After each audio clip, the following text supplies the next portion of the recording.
tuning in to the online broadcast network, AFTERBUZZ TV. Over 20 million weekly downloads in over 150 countries, and your #1 source for after-show entertainment.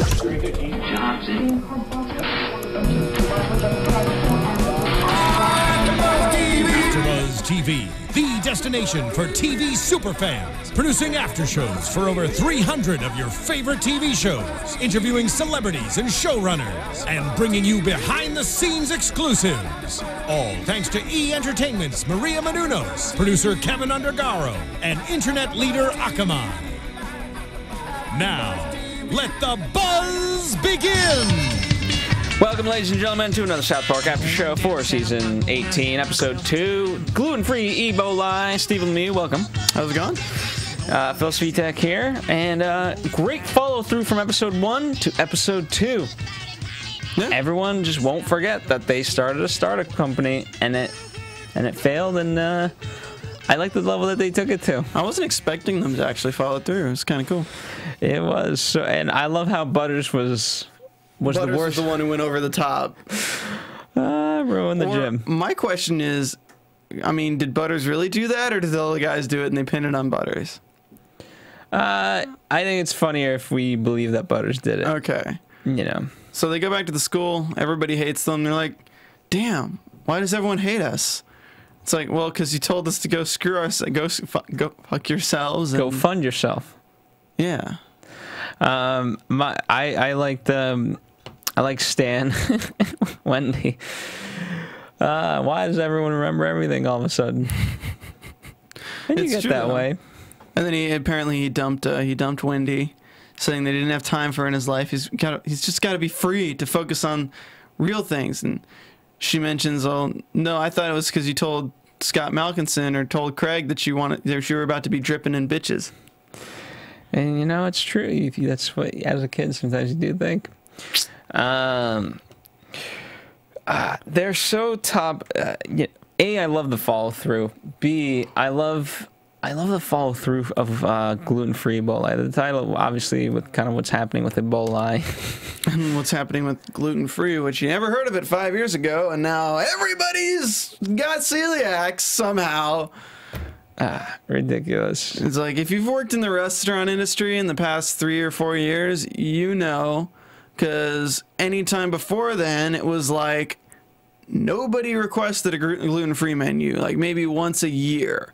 And now it's every day. Do you have a gluten-free menu?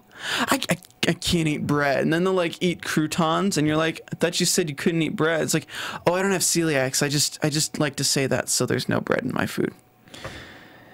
Yeah, it used to be vegetarian then vegan, and now it's just, there's a lot of different, and there's paleo.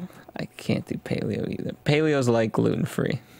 Yeah, I mean, I don't have anything against, like, hey, if you're like on a diet and you're like, I don't eat bread, it's like, makes sense, it's carbs, but like, if you're gonna be like, oh, I can't have the soy sauce, I can't have the beer, it's like, unless you have celiacs, like, it's just like, come on. Absolutely ridiculous. So, without getting your dick flying off, the best part of the entire episode, they went there. Yeah, I wasn't expecting it. Like, the guy like disintegrates, like gets blue veins. Like, why don't you drink? What do you think of the fact that it's Mr. Mackey? It's like the meeting to decide what if they should let Butters come back to school turns into Mr. Gerson and be like, oh, do we have to wait for Mr. Mackey? Like, he's just gonna fucking come in here and talk about goddamn gluten-free and how he feels so much fucking better about himself now. I love Mackey just being the voice of reason. You're just upset because that's the gluten talking. Oh, that's just the gluten talking. Okay, you know, once I got rid of gluten, I've been looking so much better. Okay, I feel great. I haven't been angry. Okay. Really? Just absolutely ridiculous. And of course, just how it ruins. I love anytime they kind of do a public thing. Obviously, this time with the radio and the callers and all that, and the fact that it just completely ruins exactly what they're going for. Just everybody like, hey, yeah, why are you throwing this party? First off, no one believed them anyway. Shut up, Scott Malkinson. Gluten-free options? Yeah, you know, I was thinking, like, I've been gluten-free for a day now, and I was wondering if you guys had gluten-free options. Yeah, you just gotta, you can't please anybody. You know, that's like an LA thing now, right? And I feel like this is where Travis and Matt or Trey and God. Well, you did see on the map at the USDA right before the FDA came in, the hot points were kind of the Bible Belt and things like that. There was no, if you look at it, the West Coast was free and clear of gluten. Yeah. Well, it's just absurd when you're like, oh, you got invited to this wedding, and people are calling saying, are there gluten-free options? Do you support our choices? And then they like bitch you out if you're like, no. It's like then your choice is to come or don't come. I know, it's like then don't come. I'm sorry, but like maybe we're having our wedding at a steakhouse. Maybe you don't eat meat. Doesn't mean that we have to provide non-meat for you. By the way, poor Papa John's. Did they advertise this episode just in general, and they were like, all right, we could be on South Park, and they just got completely shit on. They didn't get shit on as much as some other companies have been shit on the show, though, because like literally the only negative thing towards Papa John's is no, don't make me go to Papa John's, no, anything but that. Like, okay, now just be the head of marketing for Papa John's for a second and think just a little bit why that might not be the greatest ad. It's not, but it's on South Anything Park. But that. Anything but that. There's been worse, though. There has. Absolutely ridiculous. Anything but Papa John's. I mean, we got Family Guy disses Domino's on the regular, and then Simpsons disses Domino's on the reg. I like that we had Pabst Blue Ribbon, too. Oh, yeah. As the beer of choice. The gluten beer. But they've used Pabst a lot before. Yeah, I mean, it's kind of a hillbilly type of... It's a good cheap beer. Yeah, it's the beer ponger's beer of choice. Well, that could be Natty Ice. True. Any cheap beer, really. But Pabst Blue Ribbon is a good tasting cheap beer. It is. So moving on with a little bit more into the episode. So they have this huge presentation where he's talking about the poppycock, and that's just a bunch of hooey. Which hooey is actually a different part of the wheat plant. But what gluten is, it's literally just mixed down wheat protein. And here is concentrated gluten. Perfectly harmless. Where they come up with the science stuff, I have no idea. It really reminded me of when they were measuring dicks, and like, it's the yaw.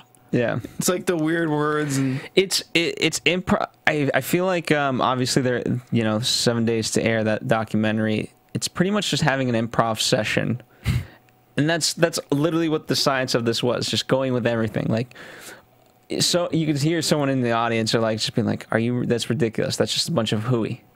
You are correct. It is hooey. But in fact, and then just kind of going with the extension of anything and everything to make it work. It's the yes rule. So it's like, that's poppycock. You're absolutely right, which we all know. I mean, if you're not a kindergartner, that poppycock is an export of India, which is found in red meats, which are good for you. Therefore, this is good for you. Like, what? It's like, ice cream. No gluten in it. It's good for you. Puts it back in the freezer. And of course, Randy's the one like, what? Dick's flying off. I like it poppycock and like pop your cock. Oh, yeah. Yes, that's a nice little pun. It doesn't even just like fly off like, woo, it like goes off like a firework, or it spins around and just flies around the room. Like, what the what the poppycock?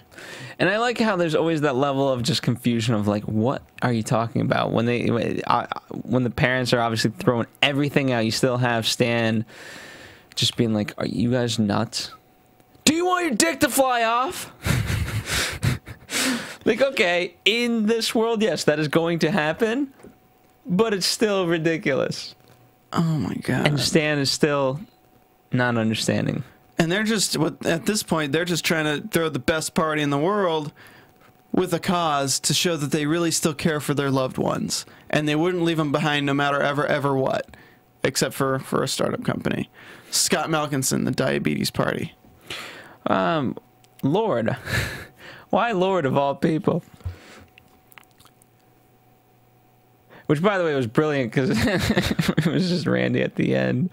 And la, la, la, la, I'm Lord, I'm la, la, la, la, la. ridiculous.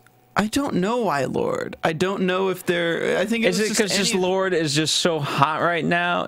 It's like it's the equivalent of Zoolander. Hansel is so hot right now. I think it literally was to play on the fact that everybody saw Lord at like the live performance, and everyone was like, "She's much hotter in the videos." Like literally, that's what people were saying, because when they saw her, they're like, "Oh, you look different than what you thought." Okay. So I think they're just playing on that. I think it could have really been anyone, but I feel like moving Randy in that position for Lord was pretty ridiculous. Absolutely. Oh my God, that was brilliant. I was losing my shit though for the Stand reference. Yeah. Like, I did not expect them to bring such an, like, from 90s to now, to have Aunt Jemima being the prophet of the Stand, telling Cartman what he needs to do against this disease. And I like that's when I thought it would be like a 3-parter episode, because the Stand is a mini series and it's got like the devil in it, it's got everything, and I thought it was like about to be a fucking journey. Yeah, I thought it'd be an inadvertent trilogy, just because we got the tie-in from this episode to the first one, and then I could see them wrapping. But I'm glad that they didn't have to do that. Yeah. It is ultimately better. Just the fact of Aunt Jemima and he thinks pancakes and all that stuff, and Aunt Jemima. I mean, they had a good plug this episode. Yeah, I mean, if I had to pick which one I wanted to be, Papa John or Aunt Jemima, sign me up for Aunt Jemima. I don't know. I thought it was great. I think the first episode of the season was much better. Yeah, and again, I wonder. It's always how they're gonna kind of recover and things like that. And I think coming up, we're probably really gonna get some ISIS. I think that's gonna be a hot topic right now. And then, I mean, what else do you think? Like right now, you think they could bring into the episodes? You know, I don't know. They always bring in so much. I mean, the fact that they jam-packed that first episode with everything. I would like to see them mention about Star Wars 7. That could happen somewhere. Yeah, Star Wars. Because they've done Lord of the Rings before. They've done Harry Potter before. I mean, they've done Star Wars kind of, but they haven't really done focusing on. Well, this is the new one. I think it'd be like Terrence and Phillip 7. Although they did remember with the elections the second time around, like how Disney got started, and it was that was a big point of contention of. Oh yeah, so then in the episode they turn the food pyramid upside down, so it's actually less wheat, followed by sweets and sugars, followed by lots of protein, followed by lots of fats and oils, and everyone's having butter on a stick and steaks and things like that. Yeah, you know. Reminded me of our fair food from North Carolina. Literally, it's fried butter. I love how, the fact that they brought in Michelle Obama, because she's obviously all about this nutrition stuff. And, like, we've gotten rid of that since Michelle Obama. The pyramid, that's ancient. We haven't used that since Michelle Obama came in. And, yep. I mean, mathematically, it works. Just flip it upside down, and you have the exact opposite of what you started with. God. It's balancing itself. Oh my God, we found the cure. We found the nutritional cure. I don't know, overall, like, I'm not as excited about this episode as last one, but it was still a solid episode. Yeah, overall. I think they had fun with it. I had fun with it, so I'm not going to complain too much. Did they mention, no, that was the Family Guy Simpsons crossover that mentioned Jaden Smith. I'd like to see South Park kind of play on the Kanye wedding. I bring Kanye back.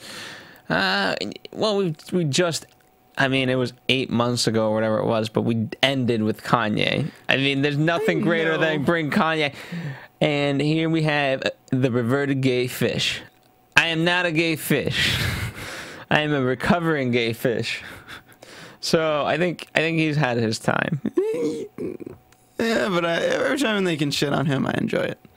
Fair enough. All right, I mean, this is a hard episode to talk about. I mean, this is a hard show to even cover in the beginning, because it's just so... I mean, it just depends what topic they pick. Yeah. Gluten and Ebola, unless we really get into, like, actual nutrition, which is the most boring crap in the world. Yeah.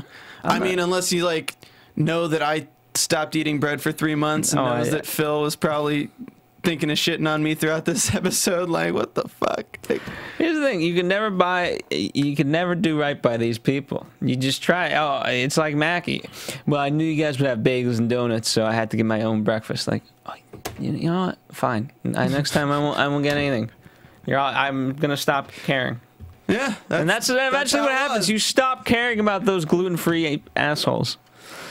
Because you just don't have time for them. Anyway, that wraps up this episode of South Park. We'll be back next week for episode 3. We don't know what it is, because barely do they. Thank you guys for joining us. Stephen Lemieux, where can the people find you? You can find me on Twitter at Stephen Lemieux, StephenLemieux, as well as doing the Strain finale after show this weekend, Sunday. And we're going to have Dutch and Kelly Goodweather, who's the wife, as well as the blonde tech lady from the show, calling in for an interview soon, and then Sons of Anarchy and Sleepy Hollow. Fair enough. And be sure to check out his blog on glutenfreelifestyles.com. Steven talks about everything gluten-free, having smaller wiener size. It's amazing what it does for you. Hashtag poppycock. So check that out. And, of course, follow us on AfterBuzz TV, Facebook, Twitter, Instagram, all that stuff. And we've got a whole slew of shows coming up, especially with the fall lineup. So definitely check those out. We'll see you next week for another South Park After Show. From executive producers Maria Menounos, Kevin Undergaro, Phil Svitek, and the entire AfterBuzz TV staff, we would like to thank you for listening to the AfterBuzz TV network. To watch or listen to other after shows and post comments or questions, be sure to visit AfterBuzzTV.com. I'm Sir Richard Wentworth, and this has been a presentation of AfterBuzz TV. Buzz you later. The views expressed herein are those of the hosts only and do not necessarily views of AfterBuzz TV or its owners or principals.